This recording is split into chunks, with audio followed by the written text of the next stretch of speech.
Hey gang, Mocha Boy here. So yeah, the we're into the afternoon now with Reddit Force Academy, and the replays are coming in fast and furious. Actually, faster than I can keep up with them. So I'm gonna just cherry pick a few of these and show you what some of our members are doing. And again, keep in mind these are simulations.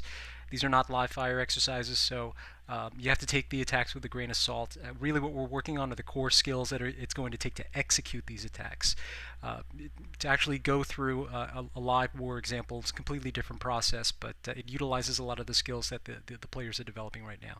So the next attack comes from CornDogLover. He is what I would say is one of our better attack planners. He's been with us for quite some time, and he showed us some pretty incredible raids. I have some tucked away in the kitty that I'm saving for a rainy day, but this particular base is a good example of the type of base that is susceptible to this type of attack.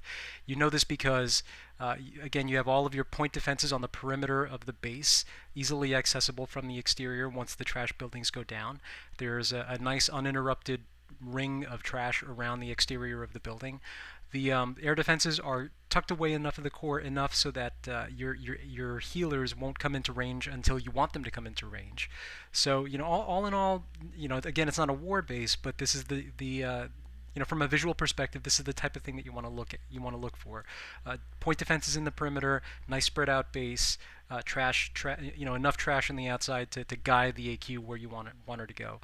Um, One of the things that has been happening is we've been trying to work out different ways to ensure that she paths in the direction that we want her to path. Now, in this particular case, he wanted her. I'm guessing here he wanted her to move up towards the north, but because of the way that the buildings were laid out here, and then the order of execution, she ended up actually going south. So we wanted her to go into the AQ, but I mean, even in a situation like this, it's not that big of a deal because the AQ's trigger range is so large that you could probably come in any part of the base and still be able to get to her. So once that corner's clear, we're already 16% into the base, and we haven't even dropped the main part of the attack yet. But the kill squad's gone in. He's about to lose his BK, which again is not that big of a deal for this. But these are the little things that have to get worked on that can actually destroy a raid if you're not. I mean, if you're not lucky.